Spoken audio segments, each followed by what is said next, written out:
1,800,0001,800,000 1,800,000ฝากมาเลยรวมหมด จักเดือนน่ะ เดือน เดื เดี อน ยว ปลายพุ่นแล้ว ถือว่าเราเก็บเงินได้แล้วเนาะ เราเก็บเงินได้แล้วเรามีเป้าหมายได้มาเลี้ยงลูกเลี้ยงเต้า ผมค่อยบอกว่าไปอย่าไปซื้อสุทีปได้จุกเงินไว้ได้ฝากมาซื้อนมให้หลานกินนะถึงเทื่อพ่อมีเงินอยู่กินใช้อันนี้คะแนนบ่เวียงเอาให้บ่เวียงเพิ่นก็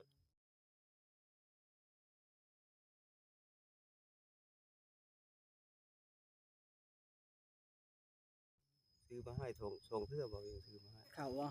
บ่แล้วนม อืม บ่เพียงซื้อมาให้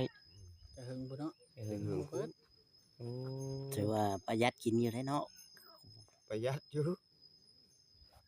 คนอยากเอาออกอยู่คนมันห่างๆนี่แหละเพิ่นผู้ดีแม่มันมากึบเขาอีกเลย เอาออก เมื่อคื คือน นี่ คือว่ายังน้อยๆอยู่สิบ่หยอดบ่ เด็กน้อยกว่านี้ได้แล้วยังออกแล้วก็มี ออกเลยสิกิน เมื่อ หยั คืน ง นี่มันนอนอยู่พี่ได้คืนนี่แม่นอนอยู่พุ่นของเขาอยากไปดำนาได้จ้ะ นอนผู้เดียว นอนกับน้องที่เขาก็นอนอยู่บนหนึ่ง ผู้ใดนอนกำลังที เจ้าน่ะบ่ บ่แล้ว น้องไม้ น้องไม้ อ๋อน อนอยู่เรือนหลังนั้นน้องน้าบอกจักไปนอนอยู่เงินหมู่เพิ่นจักไปนอนที่ไส อืม นอนว่าจะไปดำนาแหละ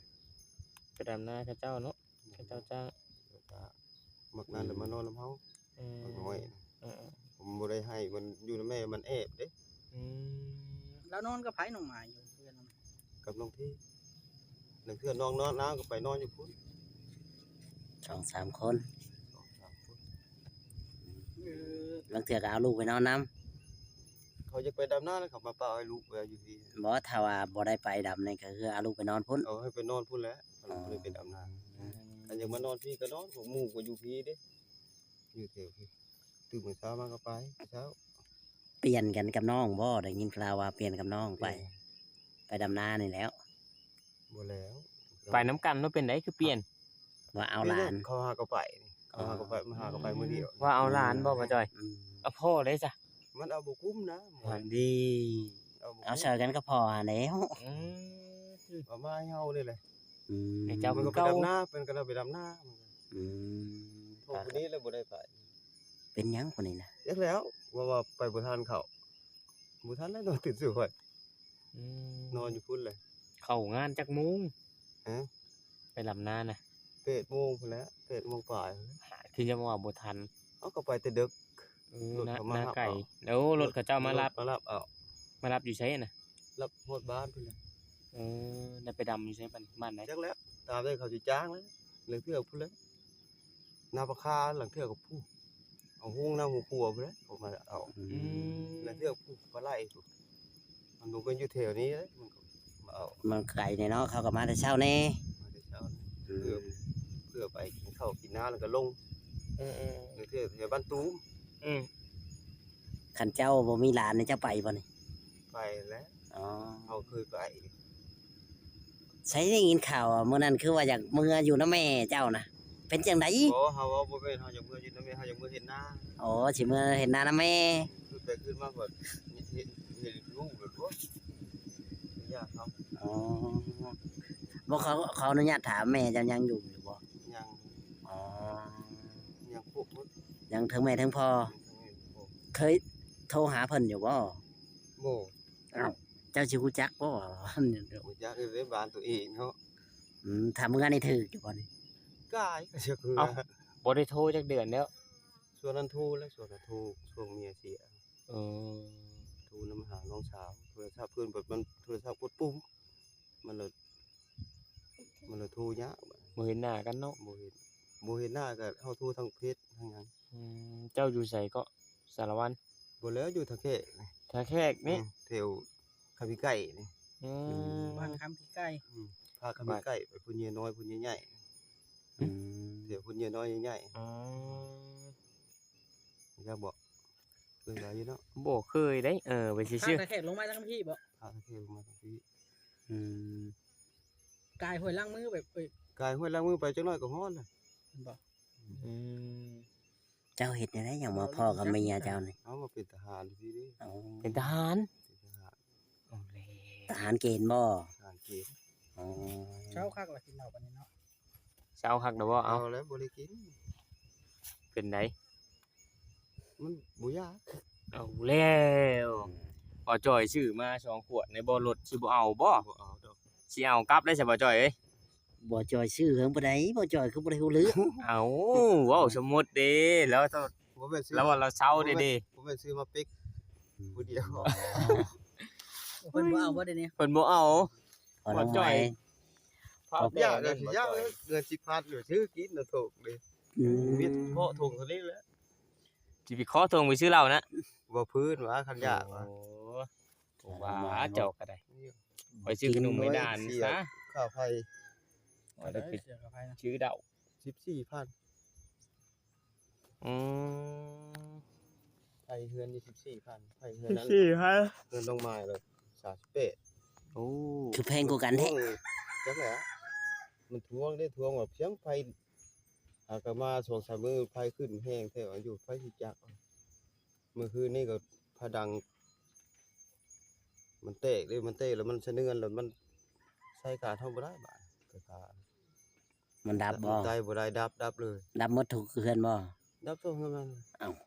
รับตัวเงินน้องหมานะ นี่ มันช็อตบ่ จักแหละค่อยก็นอนคืนนี่ก็อยู่เฮือนพี่ก็ว่า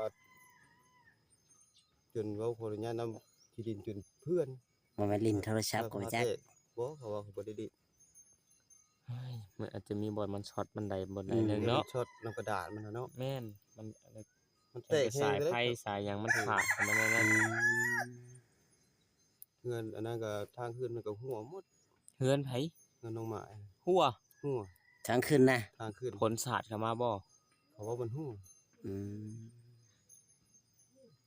มันหัว ยันผลมันสาดลมเด้ น้องเคว่ามันหัวว่าเขานอนพุ่นได้คืน เออ พี่ช่างพ่อว่าว่าพ่อไปเช้านี้แบบนอนบ่ฝนตกบ่ปิดประตูหน้าต่าง มันหัวเด้อพ่อเอ้ยบ่ว่าดอกเงินหาเศษสิหัวมันหัวเขาว่า อืม เขาบ่ได้ตัวจเนาะ อืม อืม นอนอย่างได้จังเป็นหัว เขานอนทางในพุ่นเด้อันหัวทางขึ้น อ๋อทางคือว่าทางขึ้นอย่างเดียว ทางขึ้นแล้วมันเปียกหมด แปลว่าฝนตกแห้งเด้อเนาะคืนนี้ โอ้มันสิ แต่ฝนตกแล้วมันสาดเข้ามามันอันนั้นเข้ามานั่นแหละ สำเทน้ำ แห้งบ่ฝนคืนนี่ โอ้ตุ๊ สำเทน้ำบ่ สำทีน้ำ อ้าว แล้ว สามเทพุ่นน่ะ สำโทกน้ำ สำเท แล้ น้ำพวก ว ย่า ลึก นค่อย จนย่านเลย จนย่านสังกะสีบ่อ๋อ อยู่นี่นะ แม่เลยอยู่เงินย่านลมเลย ยั ย่าน น มัน บ่ ลมยันหยัง ข่อยบ่ได้ฮู้เลยว่าฝนตก อยู่บ้านข่อยบ่ได้ตกถ้ามาเห็นน้ำห้วยตะเฮา คือใกล้ๆ เต็ กั ม น พัง ใกล้ๆกันคือบ่ตกเนาะ แม่น ฝน น้ำห้วยตะเฮาเต็มพังป้าข่อยว่า ขอยก็ยังแปลกอยู่ ฝนตกเมื่อคืนนี่ตกแถวใดอันนี่ข่อยว่า อืม เต็มพังเลยเด้อ เขาไปจับปลาอ เต็ ยู่ มห้วยเลย มันเฮ็ดอีกมื้อแลนี่ ล้นพัง โน่นพางออกแกงแล้วแหละ เออ คันเฮ็ดซ้ํคืนนี่ ท่วมบ่ได้เนาะ ทั่วหมดแล้วแถวไกลห้วย อ๋อติดตัวอืมท่วมหมดเลยแล้ว คุณก็ท่วมมันลงมาว่าอยู่บนเขาเฮ็ดงาน อืม แถวเข้มของท่วม อืม บ่ธรรมดานี่เนาะคนท่วมหมดเลย แถวนี้มันท่วมมันบ่ท่วมหึงเนาะแถวมันท่วมมันแห้งไว้ จังมือแหละมันชวนหลายค่ะมันท่วมหลายโดนหลายแบบนี้นะ มันท่วมหลายแล้วมันสิฮอดมือพี่ช่างจนมันก็แห้งแล้ว เอาแล้ว น้ำห้วยมันเป็นแบบนี้นะ อืม ท่วมตอนเช้าตอนแรกมันก็ยุบเลย คิดว่าท่วม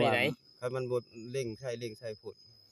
มันบ่เหิงได้ คันว่าฝนตกหึมมื้อนี้นี่หลายมื้อเนาะ หลายมื้อท่วมหลายมื้อ อ๋อแบบนี้ ถ้าฝ อ่ะ ตกแบบนี้แหละมันท่วมบ่เหิงอย่าเก่งกับ2 ชั่วโมง 2-3ชั่วโมง ลงแล้วน้ำ โอ้ ก็ยังดีเนาะมันบ่หึง มันคืออยู่แถวบ้านเฮาก็ท่วมหึง แม่นบ่เขาว่าได้ยินเขาว่าเจ้าจะเอาเมียใหม่นะสิเอาเมียอีกนะ เขาซื่อ บ่หยอกซื่อ ๆบ่ยกบ่บอส ๆเอาแล้วได้ยินว่าสิเอาเมียใหม่แล้วพอน้องไม้ว่ะ เรามักยกบ่ยกแล้ว เออโอ้แม่นซะเนาะ เปรียวลูกอย่างน้อย ดูอย่างน้อยแล้วเจ้าบ่เอา ถ่ายลูกใหญ่ก่อนบ่ ลูกใหญ่ก็ยังบ่จักอนาคตอีกอยู่กินไปวันๆแบบนี้นะ เป็นได้บ่คือจะเอาเมียอีกบ่ บ่คือได้ บ่คือเนาะเออ บ่อยากว่าสาธุถ้าจะให้อันนั้นขอโทษขออภัยบ่ได้ขึ้นจากลิ้นนั่นนี่บ่คือ มันบ่แข็งบ่ เอาไปทุกที่อะไร มันบ่ตึง มันคือบ่ทัน อืม บ่คือว่าอยากไปลิ้นไปหยัง จักว่าคิดอยู่ก็บ่จักแม่นแต่ตัว FC บ่จักนี่ บ่ว่าจะคือลิ้นช่วยลิ้นเซลิ้นสาฮะเข้ามาก็นอนคู่มื้อ กลับมากันว่าสิมึง เฮาสิไปลิ้นคนอื่นเนี่ยเฮาบ่ได้ไปจักเทื่อ อืม แต่จะไปที่เฮือนนี่ก็ยัง เจ้า ลิ้นเฮือนท่านโมนี่ยังบ่ได้ไป เจ้าสิไปเล่นได้ไดลูกยังน้อยอยู่ไปลูกก็เล่นตามหลัง เล่นตามหลังแล้วแหละ อันนี้เจ้าว่าสิไป มันคิดสิรู้ผิดหลายกูอ่ะ อืม เฮาบ่ได้คิดสิมี เจ้าคือหวีผมเกลี้ยงแท้ฉันบ่แม่นอยากกินฮอดผู้สาววะนี่ โอ้หาก็อาบน้ำอยากกิน อ๋อคิดว่าสิไปจีบผู้สาวหวีผมเกลี้ยงปานนี้ มีบ่แบบช่วงแบบเครียดๆแน่นี่ก็เป็กนี่ มี มีกันเนาะ บางครั้ง คิดบ่ออกบ่เข้าแล้วเครียดๆแล้วเป็กบ่ เป๊กก็บ่แม่นเป๊กผู้เดียวเป๊กก็หมู่ กับไผน่ะ หมู่แหล้ว ผู้ใดมาเป็กนำ อยู่ลางเทื่อเขามาเขาหยังเขาก็เห็นกันก็อยู่ เออ กิน กินแล้วก็จำโจ้ตัวเด็กไปมัน เอออย่าได้เมาไผมามันน่ะ บ่ มื้อ แล้ว บ่เมาดอกนำขวดเนาะ อืม มันหลายคนกินเนาะ มันหลายคนกินบ่เมาแล้วเฮากินน้ำน้อย เมาก็ซึมอยู่เด้ ผู้ดีคักกันเลยตึ คักบ่คันเมาแน่นอน คือหยังคือว่าโปดโป่งหัวสมอง อ๋อ โอ้ก็ได้กินเลยขึ้นอย่างปลอดโปร่ง อืม บัดเด้อ ถ้าบ่ได้กินได้จ้ะ บ่ได้กินก็ บา บาง งครั้งมึงเขาเครียดนะ เออ เครียด คือแบบนี้ได้จ้ะ เดี๋ยวนี้นะ แม่น สิเป็นหยังนี่นะ คิดหยังออกหมดบ่เนี่ยนี่นะ คือโอ้ อ๋อ แล้วพอน้องใหม่